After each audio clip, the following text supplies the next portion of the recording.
ನಮಸ್ಕಾರ. ಕೃಷಿ ದೇಶದ ಬೆನ್ನೆಲುಬು. ನಮ್ಮದು ಕೃಷಿ ಪ್ರಧಾನ ದೇಶ. ಕೃಷಿ ನಮ್ಮ ಮೂಲ ಕಸುಬು. ಆದರೆ ಅವೆಷ್ಟು ಜನರಿಗೆ ಕೃಷಿ ವಿಜ್ಞಾನದ ಬಗ್ಗೆ ಅರಿವಿಲ್ಲ. ಹೀಗಾಗಿ ಜನಸಾಮಾನ್ಯರಲ್ಲಿ ಕೃಷಿಯ ಬಗೆಗಿನ ಜ್ಞಾನ, ಆಸಕ್ತಿ ತುಂಬಲು ಮತ್ತು ರೈತರಿಗೆ ಕೃಷಿ ಕ್ಷೇತ್ರದಲ್ಲಾಗ್ತಾ ಇರೋ ಬೆಳವಣಿಗೆಯ ಬಗ್ಗೆ ಅರಿವು ಮೂಡಿಸೋ ನಿಟ್ಟಿನಲ್ಲಿ ಬೆಂಗಳೂರಿನ ಜಿಕೆವಿಕೆ ಆವರಣದಲ್ಲಿ ಕೃಷಿ ಮೇಳವನ್ನ ಆಯೋಜನೆ ಮಾಡಲಾಗಿದೆ. ಈ ಕುರಿತ ಸ್ಪೆಷಲ್ ಸ್ಟೋರಿ ಇಲ್ಲಿದೆ ನೋಡಿ. ಸಿಲಿಕಾನ್ ಸಿಟಿ ಬೆಂಗಳೂರಿನಲ್ಲಿ ಸಂಭ್ರಮ ಮನೆ ಮಾಡಿದೆ. ಈ ಸಂಭ್ರಮಕ್ಕೆ ಕಾರಣವಾಗಿದ್ದು ಕೃಷಿ ವಿಶ್ವವಿದ್ಯಾಲಯದ ಆವರಣದಲ್ಲಿ ನಡೀತಾ ಇರುವ ಕೃಷಿ ಜಾತ್ರೆ. ಹೌದು, ಕಳೆದ 3 ದಿನಗಳಿಂದ ಆರಂಭವಾಗಿರುವ ಈ ಬೃಹತ್ ಕೃಷಿ ಮೇಳ ಮೊನ್ನೆ 15ನೇ ತಾರೀಕಿನಂದು ಉದ್ಘಾಟನೆಗೊಂಡಿತ್ತು. ಈ 50ನೇ ಕೃಷಿ ಮೇಳಕ್ಕೆ ರಾಜ್ಯಪಾಲ ವಜುಭಾಯಿ ವಾಲಾ ಚಾಲನೆ ನೀಡಿದ್ರು. ಜೊತೆಗೆ ಕೃಷಿ ಸಚಿವ ಶಿವಶಂಕರ್ ರೆಡ್ಡಿ ಕಾರ್ಯಕ್ರಮದಲ್ಲಿ ಉಪಸ್ಥಿತರಿದ್ದರು.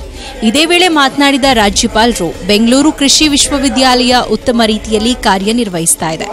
ಇಲ್ಲಿ ಮಾಡಿರೋ ಸಂಶೋಧನೆಗಳು ಇನ್ನೆಲ್ಲೂ ಆಗಿಲ್ಲ ಅಂತ ತಮ್ಮ ಮೆಚ್ಚುಗೆ ವ್ಯಕ್ತಪಡಿಸಿದರು. और ये संशोधन करने वाली संस्था ये यूनिवर्सिटी है.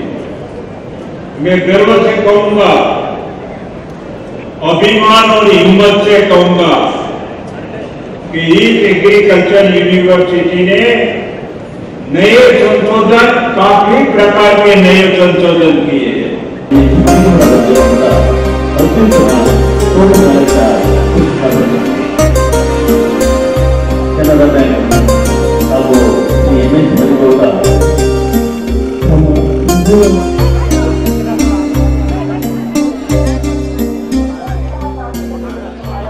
ಅಂದಹಾಗೆ ಈ ಬಾರಿ ಸುಮಾರು 740 ಮಳಿಗೆಗಳಿಗೆ ಅವಕಾಶ ನೀಡಲಾಗಿದ್ದು, ಕೃಷಿ ವಸ್ತು ಪ್ರದರ್ಶನ, ವಿವಿಧ ತಳಿಯ ಜಾನುವಾರು, ಕೋಳಿ, ಕುರಿ, ಮೇಕೆ ಜನರ ಗಮನ ಸೆಳೆಯುತ್ತಿವೆ. ಅಲ್ಲದೆ ರೈತರಿಗೆ ಹಲವಾರು ಹೊಸ ಬೆಳೆಗಳು ಮತ್ತು ತಂತ್ರಜ್ಞಾನಗಳ ಬಗ್ಗೆ ಸಮಗ್ರ ಮಾಹಿತಿ ಇಲ್ಲಿ ದೊರೆಯುತ್ತಿದೆ. 3 ದಿನಗಳಿಂದ ನಡೆಯುತ್ತಿರುವ ಈ ಮೇಳಕ್ಕೆ ಜನಸಾಗರವೇ ಹರಿದು ಬರ್ತಿದ್ದು, ಬರೀ ಬೆಂಗಳೂರು ಮತ್ತು ಸುತ್ತಮುತ್ತಲಿನ ರೈತರಷ್ಟೇ ಅಲ್ಲ, ರಾಜ್ಯದ ನಾನಾ ಮೂಲೆಗಳಿಂದ ಹಾಗೂ ನೆರೆಯ ರಾಜ್ಯಗಳಿಂದ ಬಂದ ರೈತರು ಕೂಡ ಈ ಮೇಳದ ಸದುಪಯೋಗ ಪಡೆದುಕೊಳ್ಳುತ್ತಿದ್ದಾರೆ. ಇನ್ನು ಈ ಬಾರಿಯ ವಿಶೇಷತೆ ಅಂದ್ರೆ ಸುಮಾರು 24 ಲಕ್ಷ ಬೆಲೆ ಬಾಳುವ ದೇಸಿ ಗಿರ್ ಹೋರಿ. ಸುಮಾರು 1000 ಕೆಜಿ ತೂಗುವ ಈ ಗಿರ್ ಹೋರಿ ಕೃಷಿ ಮೇಳದ ಕೇಂದ್ರ ಬಿಂದು ಅಂತಾನೆ ಹೇಳಬಹುದು. ನಾವು 24 ಲಕ್ಷ ಕೊಟ್ಟಿದ್ದೀವಿ. ಹೌದು, ಫಸ್ಟ್ ತುಂಬ ಖುಷಿಯಾಗಿದ್ದಾರೆ ಎಲ್ಲರೂ. ತುಂಬ ಒಳ್ಳೆಯ ರೆಸ್ಪಾನ್ಸ್. ಈಗಷ್ಟೇ ಸ್ಟಾರ್ಟ್ ಆಗಿದೆ, ಬಟ್ ಎಲ್ಲರೂ ತುಂಬ ಖುಷಿಯಾಗಿದ್ದಾರೆ. ಅಂದರೆ ಅದು ಬಾಡಿ ಹಂಗಿದೆ ಅಲ್ಲ, 1000 ಕೆಜಿ ಮೇಲಿದೆ. ಸೊ ನಾರ್ಮಲಾಗಿ ಅಂತ ಏನು ಬೇರೆ ರೋಗ ಎಲ್ಲ ಬರಲ್ಲ, ಅಷ್ಟೇನಿಲ್ಲ. ಸೊ ಈಸಿ ಮ್ಯಾನೇಜ್ಮೆಂಟ್, ರೈತರಿಗೆ ತುಂಬ ಈಸಿ. ನಮ್ಮ ನಾಟಿ ಹಸು ಸಾಕೋದು ತುಂಬ ಈಸಿ ಅಲ್ವಾ. ಸೊ ಅಷ್ಟೇ, ಅದರಲ್ಲೇನು ಬೇರೆ.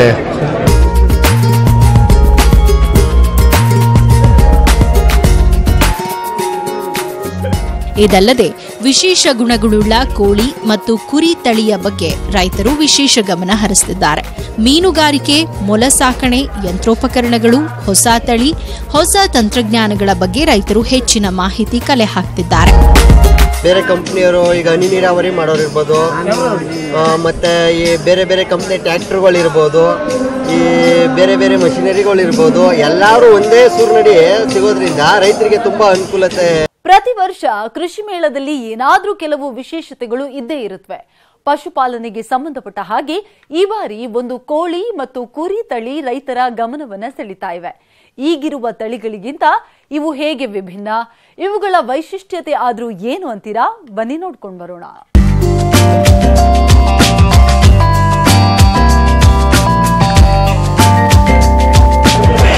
ಅಯ್ಯೋ, ಇದೇನಿದು ಕಪ್ಪು ಕೋಳಿ ಅಂತೀರಾ? ಈ ಬಾರಿಯ ಕೃಷಿ ಮೇಳದಲ್ಲಿ ಜನರ ಗಮನ ಸೆಳೀತಾ ಇರುವ ಈ ಕೋಳಿ ತಳಿಯ ಹೆಸರು ಕಡಕ್ ನಾಥ್ ಅಂತ. ಇದರ ಮಾಂಸ ಹೇಗಿರುತ್ತೆ ಅಂತ ನೋಡಿದ್ರೆ ನೀವು ಗಾಬರಿ ಆಗ್ತೀರಾ. ಹೌದು, ಇದರ ಮಾಂಸ ಪಕ್ಕಾ ಕಪ್ಪು. ಇತ್ತೀಚೆಗೆ ಹೆಚ್ಚು ಪ್ರಚಲಿತಕ್ಕೆ ಬರ್ತಾ ಇರುವ ಈ ಕೋಳಿ ತಳಿಯ ಮಾಂಸಕ್ಕೆ ಬಹುಬೇಡಿಕೆ. ಇದರ ಮಾಂಸ ಕೆಜಿಗೆ 600 ರಿಂದ 700 ರವರೆಗೆ ಮಾರಾಟವಾಗ್ತಿದೆ.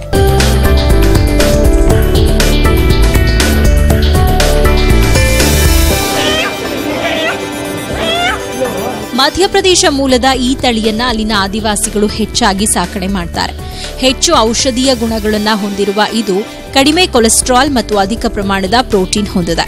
ಹೀಗಾಗಿ ಇದರ ಮಾಂಸಕ್ಕೆ ಅಧಿಕ ಬೇಡಿಕೆ ಮತ್ತು ಬೆಲೆ.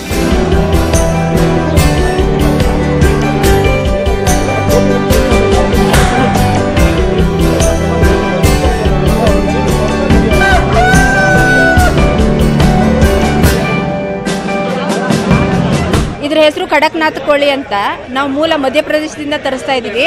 ನಾವು 1 ದಿನದ ಮರಿನ ತರಿಸ್ತಾ ಇದ್ದೀವಿ. 1 ದಿನದ ಮರಿನ ನಾವು ಸಾಕಿ ಅದನ್ನು ದೊಡ್ಡ ಮಾಡಿ ನಾವು ಅದನ್ನು ಕೊಡ್ತೇವೆ.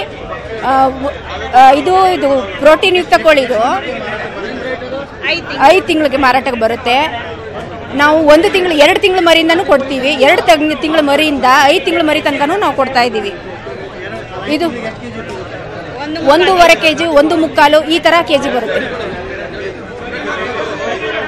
ಪ್ರೈಸ್ ಬಂದು 1 kgಗೆ 600 ರೂಪಾಯಿ ಆಗುತ್ತೆ. ಕೆಜಿ 600 ರೂಪಾಯಿ ಆಗುತ್ತೆ. ಇದು ಲೋ ಕೊಲೆಸ್ಟ್ರಾಲು, ಹೈ ಪ್ರೋಟೀನ್ ಕೋಳಿ.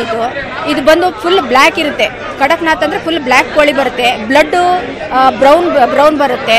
ಆಮೇಲೆ ಮಾಂಸನು ಮೀಟ್ ಬ್ರೌನ್ ಬರುತ್ತೆ. ಎಲ್ಲ ಬ್ರೌನ್ ಬರೋದು, ಇದು ಬ್ಲ್ಯಾಕ್ ಬರುತ್ತೆ. ಇದು ಒಳ್ಳೆ ಫುಡ್. ಇನ್ನು ಇಲ್ಲಿ ನೀವು ನೋಡ್ತಾ ಇರೋದು ವಿಶೇಷ ಗುಣವುಳ್ಳ ಕುರಿ ತಳಿ. ಇದರ ಹೆಸರು ನಾರಿ ಸುವರ್ಣ ಅಂತ. ಬೇರೆ ಕುರಿಗಳು ಒಂದೇ ಸಾರಿಗೆ ಒಂದೇ ಮರಿಯನ್ನ ಕೊಟ್ರೆ ಈ ನಾರಿ ಸುವರ್ಣ 2 ಮರಿಯನ್ನ ಹಾಕತ್ತೆ. ಹೌದು, ಪಶ್ಚಿಮ ಬಂಗಾಳದ ಅವಳಿ ಮರಿ ನೀಡುವ ಗರೋಲ್ ತಳಿ ಕುರಿಗಳನ್ನ ನಮ್ಮ ರಾಜ್ಯದ ಡೆಕ್ಕನಿ ಕುರಿಗಳೊಂದಿಗೆ ಸಂಸ್ಕರಣ ಮಾಡಿ ಇದನ್ನ ಅಭಿವೃದ್ಧಿಪಡಿಸಲಾಗಿದೆ. ಇವು ಕಂದು ಅಥವಾ ಬಿಳಿ ಬಣ್ಣ ಹೊಂದಿರುತ್ತವೆ.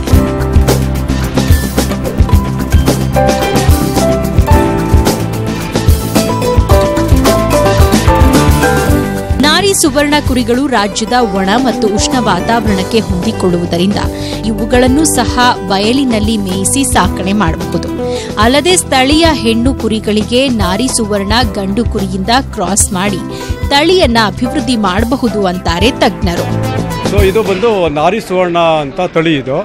ಇದರ ವಿಶೇಷತೆ ಏನಂತ ಹೇಳಿದ್ರೆ, ಇದು 65% ಸಮಯದಲ್ಲಿ ಮರಿ ಹಾಕಿದಾಗ ಅವಳಿ ಮರಿಗಳನ್ನು ನೀಡುತ್ತದೆ. ಮತ್ತು 15% ಸಮಯದಲ್ಲಿ ತ್ರಿವಳಿ ಮರಿಗಳನ್ನು ನೀಡುತ್ತದೆ.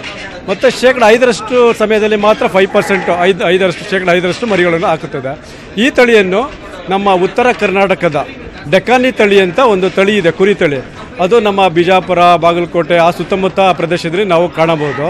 ಆ ಡೆಕ್ಕಾನಿ ತಳಿ ಕುರಿಗೆ ನಮ್ಮ ಪಶ್ಚಿಮ ಬಂಗಾಳದ ಗೆರೋಲಾ ಅಂತ ತಳಿಯನ್ನು ಕ್ರಾಸ್ ಮಾಡಿ ಆಮೇಲೆ ಸಂಕರಣ ಮಾಡಿ ಈ ತಳಿಯನ್ನು ಅಭಿವೃದ್ಧಿಪಡಿಸಲಾಗಿದೆ. ಇದರದ್ದು ಮರಿ ಹುಟ್ಟಿದ ತೂಕ ಬಂದು 1.8 ಇಂದ 2.2 kgs ಇರುತ್ತೆ. 3 ತಿಂಗಳಿಗೆ ಇದರ ಕೆಜಿ 15ರಿಂದ 20 kg ಅಂತ ಬರುತ್ತೆ. 3 ತಿಂಗಳಿಗೆ 2 ಸೇರಿ ಗಂಡು ಅಥವಾ ಹೆಣ್ಣು 3 ತಿಂಗಳಿಗೆ ತೂಕ ಬಂದು 15ರಿಂದ 18 kg ಬರುತ್ತದೆ. ಮತ್ತು 6 ತಿಂಗಳಿಗೆ 26ರಿಂದ 30 kg ತೂಕ ಬರುತ್ತದೆ. ಮತ್ತು 1 ವರ್ಷಕ್ಕೆ ಅಂದರೆ 12 ತಿಂಗಳಲ್ಲಿ ಇದರ ದೇಹ ತೂಕ ಬಂದು 50ರಿಂದ 60 kg ತೂಕ ಬರುತ್ತದೆ.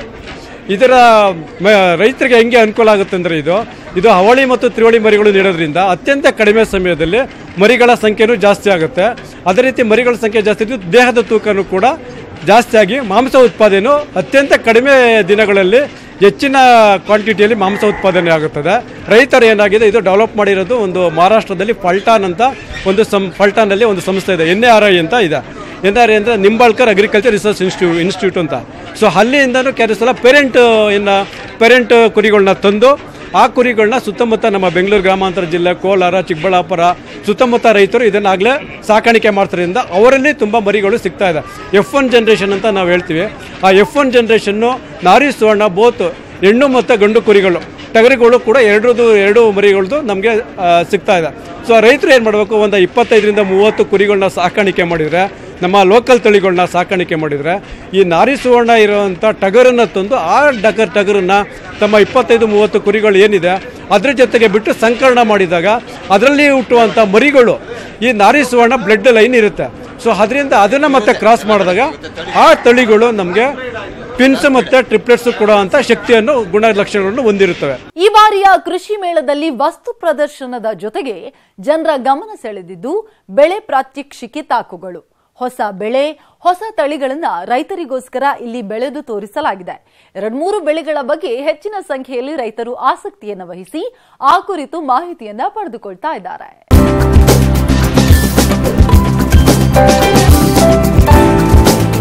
ಕೃಷಿ ಮೇಳ ನಡೆದ 3ನೇ ದಿನಕ್ಕೆ ಜನಸಾಗರವೋ ಜನಸಾಗರ. ಲಕ್ಷಾಂತರ ರೈತರು, ಜನಸಾಮಾನ್ಯರು ಈ ಕೃಷಿ ಜಾತ್ರೆಯಲ್ಲಿ ಭಾಗವಹಿಸಿದ್ದು ಕಂಡುಬಂತು. ಒಂದ್ ಕಡೆ ಕೃಷಿ ವಸ್ತು ಪ್ರದರ್ಶನ, ಇನ್ನೊಂದು ಕಡೆ ಜಾನುವಾರು ಪ್ರದರ್ಶನ, ಮತ್ತೊಂದು ಕಡೆ ಪ್ರಾತ್ಯಕ್ಷಿಕೆ ತಾಕುಗಳು ರೈತರ ಗಮನ ಸೆಳೆದವು. ಅದರಲ್ಲೂ ಚಿಯಾ ಮತ್ತು ಕಿನೋವಾ ಅನ್ನೋ ಬೆಳೆಗಳನ್ನ ನೋಡಿ ರೈತರು ಆಶ್ಚರ್ಯ ವ್ಯಕ್ತಪಡಿಸಿದ್ರು. ಈ ಕೃಷಿ ಮೇಳಕ್ಕೆ ಬಂದು ಇಡೀ ರಾಜ್ಯದಲ್ಲೇ ಬಂದಿರುವಂಥ ಜನ ಎಲ್ಲ ಬಂದು ಸಂತೋಷ ನೋಡ್ಕೊಂಡು ಇಲ್ಲೆಲ್ಲ ಎಲ್ಲ ಮಾರ್ಗದರ್ಶನ ತೋರಿಸಿ ಚಿಯಾ ಅಂತ ನಾವು ಹಿಂದೆ ತುಳಸಿ ಗಿಡ ಅಂತಿದ್ಮಲ್ಲ ಅಂತ ಆ ಥರ ಇದು ತುಳಸಿ ಗಿಡ ಆ ಥರ ಚಿಯಾ ಬಂದಿರೋದು. ಈ ಥರ ಬೆಳೆದು ಜನಕ್ಕೆಲ್ಲ ಮಾರ್ಗದರ್ಶನ ನೋಡಿ ನಾವು ರೈತರಿಗೆಲ್ಲ ಒಳ್ಳೇದಾಗಲಿ ಅಂತೇಳಿ ನಮ್ಮ ಬಂದಿರುವಂಥ ಇದ್ರ ಜನ ರಾಜ್ಯ ಜನ ಎಲ್ಲ ಬಂದು ನೋಡಿ ಸಂತೋಷ ಪಟ್ಕೊಂಡು ಹೋಗ್ಲಿ ಅನ್ನೋ ಹೇಳುವಂಥದ್ದು ನನ್ನ ಆಸೆ. ಕೃಷಿ ಮೇಳದಲ್ಲಿ ಎಲ್ಲ ವಸ್ತು ಪ್ರದರ್ಶನ ತುಂಬ ಚೆನ್ನಾಗಿದೆ. ಮತ್ತು ಈ ಚಿಯಾ ಬೆಳೆ ಬಗ್ಗೆ ಅಧಿಕಾರಿಗಳು ಮಾಹಿತಿ ತಿಳಿಸ್ಕೊಡ್ತಿದ್ದಾರೆ. ಇದ್ರ ಬಗ್ಗೆ ನಮಗೆ ಗೊತ್ತಿಲ್ಲ. ನಾವು ಭತ್ತ ಮತ್ತು ಕಬ್ಬು ಅಡಿಕೆ ಬೆಳೆಗಾರರು ಇದ್ರ ಬಗ್ಗೆ ತಿಳ್ಕೊಳ್ತಿದ್ವಿ. ಒಳ್ಳೆ ಮಾಹಿತಿ ಸಿಕ್ಕಿದೆ. ಇನ್ನು ಮುಂದೆ ನಾವು ಇದನ್ನು ಬೆಳೆಯೋಕ್ಕೆ ಪ್ರಯತ್ನ ಪಡ್ತೀವಿ. ನಾವು ಅಡಿಕೆ, ಮೆಕ್ಕೆಜೋಳ ಮತ್ತು ಭತ್ತ ಹೆಚ್ಚಾಗಿ ಬೆಳಿತೀವಿ. ನಾವು ಈ ತರಕಾರಿ ಈ ಥರ ಚಿಯಾ ಟೈಪು ಇದೇನು ಮಾಡಿದಿರಲ್ಲ, ಇದು ನಮ್ಮ ಕಡೆ ಇಲ್ಲ. ಇದನ್ನು ನಾವು ಮುಂದಿನ ಸಲ ನಮ್ಮ ಭಾಗದ ರೈತರಿಗೆ ಬೆಳೆಯೋಕ್ಕೆ ಅವಕಾಶ ಮಾಡಿಕೊಡ್ತೀವಿ.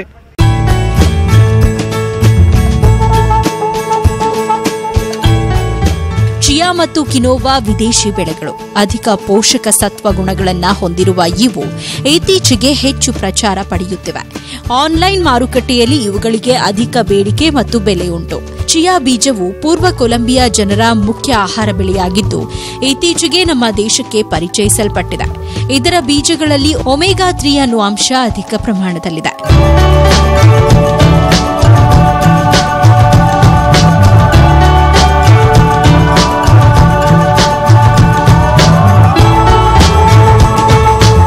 ಅದರಂತೆ ಕಿನೋವಾದಲ್ಲಿ ಅಧಿಕ ನಾರಿನಾಂಶವಿದ್ದು ಮಧುಮೇಹಿಗಳಿಗೆ ಉತ್ತಮ ಆಹಾರ ಅಂತ ಹೇಳಲಾಗ್ತಿದೆ. ಇವೆರಡೂ ಬೆಳೆಗಳನ್ನು ಎಲ್ಲಾ ಕಾಲದಲ್ಲೂ ಬೆಳೆಯಬಹುದಾಗಿದ್ದು ನೀರಾವರಿಯಲ್ಲಿ ಉತ್ತಮ ಫಸಲು ಪಡೆಯೋಕೆ ಸಾಧ್ಯ. ಪ್ರಸ್ತುತ ಇವುಗಳ ಬೆಲೆ ಕೂಡ ಹೆಚ್ಚಿದ್ದು ರೈತರು ಇವುಗಳ ಬೇಸಾಯ ಕೈಗೊಂಡು ಒಳ್ಳೆಯ ಆದಾಯ ಗಳಿಸಬಹುದು ಅಂತಾರೆ ವಿಜ್ಞಾನಿ ಡಾಕ್ಟರ್ ನಿರಂಜನ ಮೂರ್ತಿ. ಈ ದಿನ ನಾನು ನಿಮಗೆ ಈ ಒಂದು ಏನು ಈ ನಮ್ಮಲ್ಲಿ ಹೊಸದಾಗಿ ಪರಿಚಯ ಮಾಡಿಸಕ್ಕಂಥ ಕಿನೋವಾ ಅಂತಕ್ಕಂಥದ್ದು ಒಂದು ಬೆಳೆ, ಮತ್ತೊಂದು ಚಿಯಾ ಅಂತಕ್ಕಂಥದ್ದು. ಈ ಬೆಳೆಗಳ ಬಗ್ಗೆ ಅವುಗಳ ಮಹತ್ವ, ಅವುಗಳ ಪೌಷ್ಟಿಕ ಮಹತ್ವ, ಅವುಗಳ ಒಂದು ಬೇಸಾಯದಿಂದ ರೈತರಿಗೆ ಯಾವ ರೀತಿ ಲಾಭ ಅನ್ನೋದ್ರ ಬಗ್ಗೆ ಸಂಕ್ಷಿಪ್ತವಾಗಿ ಮಾಹಿತಿ ಕೊಡ್ತೇನೆ.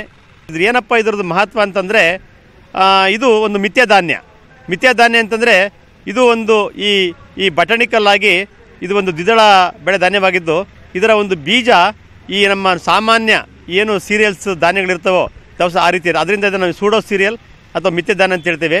ಈ ಬೀಜದ ಒಂದು ಬಹಳ ಪ್ರಾಮುಖ್ಯ ಏನಪ್ಪ ಅಂತಂದರೆ ಈ ಬೀಜದಲ್ಲಿ ಭಾಳ ಜಾಸ್ತಿ ಪ್ರೋಟೀನ್ ಅಂಶ ಇರುತ್ತೆ. ಸುಮಾರು 12ರಿಂದ 15ರಷ್ಟು ಪ್ರೋಟೀನ್ ಅಂಶ ಇರುತ್ತೆ. ಅಂದರೆ ಪ್ರತಿ 100 ಗ್ರಾಮ್ ಬೀಜಕ್ಕೆ ಒಂದು 12 ಗ್ರಾಮಿಂದ 15 ಗ್ರಾಮಷ್ಟು ಪ್ರೋಟೀನ್ ಅಂಶ ಇರುತ್ತೆ. ಇದು ಇವಾಗ ಹೊಸ ಬೆಳೆ. ಈಗ ಮಾರ್ಕೆಟ್ನಲ್ಲಿ ಸುಮಾರು ಈ ಪ್ರಾರಂಭದಲ್ಲಿ ರೈತರು ಬೆಳೆಗೆ ಶುರು ಮಾಡಿದಾಗ ಸುಮಾರು 1 ಕಿಲೋಗ್ರಾಮ್ ಬೀಜಕ್ಕೆ 1,000 ರೂಪಾಯಿಯಷ್ಟು ಮಾರಾಟ ಮಾಡ್ತಾಯಿದ್ರು. ಇವಾಗ ಸಾಧಾರಣವಾಗಿ ಇದೊಂದು ಸಾಕಷ್ಟು ಜನ ರೈತರು ಬೆಳೀತಿರೋದ್ರಿಂದ ಇದರ ಒಂದು ಬೆಲೆ 1 ಕಿಲೋಗ್ರಾಮ್ಗೆ ಸುಮಾರು 300 ರೂಪಾಯಿಯಷ್ಟು ಮಾರ್ಕೆಟಲ್ಲಿ ಸಿಗ್ತಾ ಇದೆ. ಆಮೇಲೆ 1 ಎಕರೆಗೆ ಸುಮಾರು ಚೆನ್ನಾಗಿ ಬೆಳೆದಾಗ ಒಂದು 6ರಿಂದ 7 ಕ್ವಿಂಟಲಷ್ಟು ಚೆನ್ನಾಗಿ ಬರುತ್ತೆ. ಅಂದರೆ ಖುಷ್ಕಿ ಆದಾಗ ನೀರಾವರಿ ಕೊಟ್ಟರೆ ಸುಮಾರು ಒಂದು ಎಕರೆಗೆ ಇನ್ನೂ ಜಾಸ್ತಿ, ಅಂದರೆ ಒಂದು 10 ಕ್ವಿಂಟಾಲಷ್ಟು ಅಂದರೆ 1 ಎಕರೆಗೆ 10 ಕ್ವಿಂಟಾಲ್ ಬೀಜದಷ್ಟು ಇಳುವರಿಯನ್ನು ಪಡಿಬೋದು. ಈ ಚಿಯಾ ಅಂತಕ್ಕಂಥದ್ದು ಒಂದು ಬೆಳೆ. ಈ ಚಿಯಾ ಅಂತಂದರೆ ಸಾಧಾರಣ ಎಲ್ಲ ಏನು ಚಿಯಾ ಅಂತ ಕೇಳ್ತಾರೆ. ಆದರೆ ಕಾಮಕಸ್ತೂರಿ ನಿಮಗೆಲ್ಲ ಗೊತ್ತೇ ಇದೆ. ಇದು ಸಹ ಒಂದು ಕಾಮಕಸ್ತೂರಿ ಜಾತಿಗೆ ಸೇರ್ತಕ್ಕಂಥ ಒಂದು ಸಸ್ಯ. ಆದರೆ ಕಾಮಕಸ್ತೂರಿಗಿಂತ ಸ್ವಲ್ಪ ಹೆಚ್ಚು ಅಭಿವೃದ್ಧಿ ಮಾಡಿ ಈ ರೈತರಿಗೆ ಅದನ್ನು ವ್ಯವಸಾಯ ಮಾಡೋದಕ್ಕೆ ಅಂತ ಅದನ್ನು ಅಭಿವೃದ್ಧಿ ಮಾಡಿದ್ದಾರೆ. ಇದರ ಒಂದು ಮೂಲ ಸ್ಥಾನ ಈ ದಕ್ಷಿಣ ಅಮೇರಿಕಾ ಆ ದೇಶದ್ದು. ಆದರೆ ಇತ್ತೀಚೆಗೆ ಇದರ ಒಂದು ಬೆಳವಣಿಗೆ, ಇದರ ಒಂದು ಕೃಷಿ ಮತ್ತು ಇದರ ಬಳಕೆ ನಮ್ಮ ದೇಶದಲ್ಲಿ ಸಹ ಜಾಸ್ತಿ ಆಗ್ತಾ ಇದೆ. ಇದೇನಪ್ಪ ಅಂತಂದರೆ ಇದು ಒಂದು ಈ ಬೀಜದ ಈ ಚಿಯಾ ಬೀಜ ಈ ಸಣ್ಣಕ್ಕೆ ಈ ಒಂದು ರೀತಿ ಎಳ್ಳಿನ ಬೀಜ ಇದ್ದಂಗಿರುತ್ತೆ. ಇದರ ವಿಶೇಷ ಏನಪ್ಪ ಅಂತಂದರೆ ಇದರಲ್ಲಿ ಈ ಪ್ರೋಟೀನ್ ಅಂಶ ಭಾಳ ಚೆನ್ನಾಗಿರುತ್ತೆ. 15% ಪ್ರೋಟೀನ್ ಇರುತ್ತೆ. ನಂತರ ನಾರಿನಾಂಶ 35% ನಾರಿನಾಂಶ. ಯಾವುದೇ ಬೀಜಗಳಲ್ಲಿ ಇಷ್ಟೊಂದು ನಾರಿನಾಂಶ ಇರೋದಿಲ್ಲ. 35%. 1 ಎಕರೆಗೆ ಸುಮಾರು ಒಂದು 3 ಕ್ವಿಂಟಾಲಿಂದ 4 ಕ್ವಿಂಟಾಲಷ್ಟು ಬೀಜದ ಉತ್ಪತ್ತಿ ಆಗುತ್ತೆ. ಈ ಬೀಜವನ್ನು ಇತ್ತೀಚೆಗೆ ಸುಮಾರು 1 ಕ್ವಿಂಟಾಲ್ ಬೀಜಕ್ಕೆ ಸುಮಾರು 25,000 ರೂಪಾಯಿನಷ್ಟು ಬೆಲೆಯನ್ನು ಕೊಟ್ಟು ಖರೀದಿ ಮಾಡ್ತಾ ಇದ್ದಾರೆ. ಇದಕ್ಕೆ ಒಂದು ಖರ್ಚು ಕಡಿಮೆ. 1 ಎಕರೆಗೆ ಒಂದು 10,000 ಖರ್ಚಾಗಲ್ಲ. ಜೊತೆಗೆ ಈ ಬೆಳೆಯನ್ನು ಪ್ರಾಣಿಗಳು ತಿನ್ನಲ್ಲ. ಅದರಿಂದ ಈ ಕಾಡಂಚಲಿರ್ತಕ್ಕಂಥ ಪ್ರದೇಶಗಳಿಗೆ ಎಲ್ಲಿ ಪ್ರಾಣಿಗಳ ಒಂದು ಹಾವಳಿ ಜಾಸ್ತಿ ಇರುತ್ತೋ ಅಂಥ ಪ್ರದೇಶಕ್ಕೆ ಸೂಕ್ತವಾಗಿರುತ್ತೆ. ಹಾಗೂ ಒಳ್ಳೆ ಮಾರುಕಟ್ಟೆ ಇದೆ. ಸುಮಾರು ಏನೂ ಖರ್ಚಿಲ್ದೇ ಒಂದು ಎಕರೆಗೆ 40,000ರಿಂದ 50,000 ರೂಪಾಯಿ ಸಂಪಾದನೆ ಮಾಡ್ತಕ್ಕಂಥ ಒಂದು ಅವಕಾಶ ಇರೋದ್ರಿಂದ ಈಗ ಇದರ ಬೇಡಿಕೆ, ಇದನ್ನು ರಫ್ತು ಸಹ ಮಾಡಲಾಗ್ತಾ ಇದೆ. ಇನ್ನು ರೆಕ್ಕೆ ಅವರೆ ಮತ್ತು ಅಕ್ಕಿ ಅವರೆ ಅನ್ನೋ ಈ 2 ಬೆಳೆಗಳು ರೈತರಿಗೆ ಅಷ್ಟೊಂದು ಪರಿಚಯ ಇಲ್ಲ ಅಂತಾನೆ ಹೇಳಬಹುದು. ಇವೆರಡೂ ಕೂಡ ದ್ವಿದಳ ಧಾನ್ಯದ ಬೆಳೆಗಳಾಗಿದ್ದು ಹೆಚ್ಚು ಪ್ರೋಟೀನ್ ಅಂಶ ಹೊಂದಿವೆ. ಕೃಷಿ ವಿವಿ ಅಕ್ಕಿ ಅವರೆಯಲ್ಲಿ ಸುಧಾರಿತ ತಳಿಯೊಂದನ್ನ ಬಿಡುಗಡೆ ಮಾಡಿದ್ದು ಇದನ್ನ ಕಾಳಿಗಷ್ಟೇ ಅಲ್ಲ, ಹಸಿರೆಲೆ ಗೊಬ್ಬರವಾಗಿಯೂ ಬಳಕೆ ಮಾಡಬಹುದು ಅನ್ನೋದು ಬೇಸಾಯ ತಜ್ಞರ ಅಭಿಪ್ರಾಯ.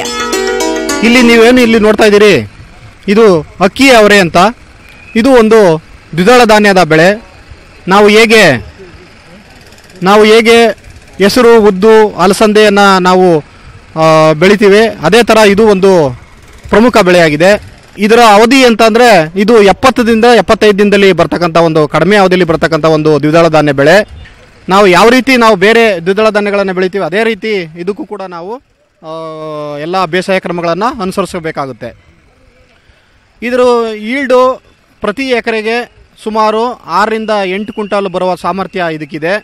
ಇದರ ಬೀಜವಾಗೂ ಕೂಡ ಬೆಳಿಬೋದು. ಅದೇ ರೀತಿ ಇದು ಒಂದು ಹಸಿರು ಗೊಬ್ಬರವಾಗಿ ಕೂಡ ಬಳಸ್ಕೋಬೋದು ಇದನ್ನು.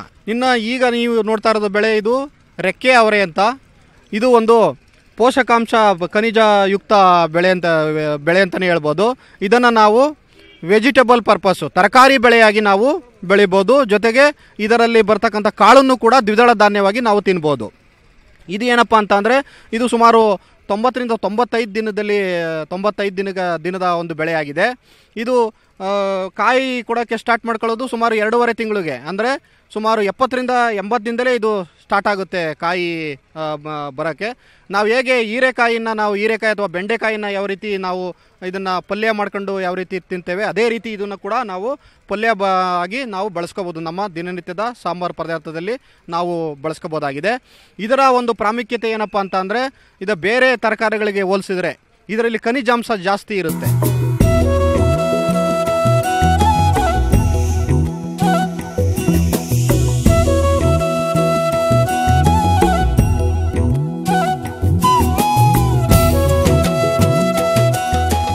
ಒಟ್ಟಾರೆ ಈ ಬಾರಿಯ ಕೃಷಿ ಮೇಳ ತುಂಬಾ ವೈವಿಧ್ಯತೆಯಿಂದ ಕೂಡಿದ್ದು ರೈತರು ಹೆಚ್ಚಿನ ಸಂಖ್ಯೆಯಲ್ಲಿ ಭಾಗವಹಿಸಿ ಇದರ ಲಾಭ ಪಡೆದುಕೊಳ್ತಿದ್ದಾರೆ.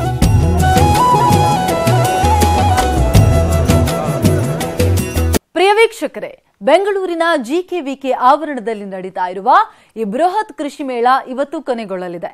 ಆಸಕ್ತರು ಈ ಕೃಷಿ ಜಾತ್ರೆಯಲ್ಲಿ ಭಾಗವಹಿಸಿ ಇದರ ಲಾಭವನ್ನ ಪಡೆದುಕೊಳ್ಳಬಹುದು ಅಂತ ಹೇಳ್ತಾ ಇವತ್ತಿನ ಅನ್ನದಾತ ಕಾರ್ಯಕ್ರಮವನ್ನ ಮುಕ್ತಾಯಗೊಳಿಸ್ತಾ ಇದ್ದೀವಿ.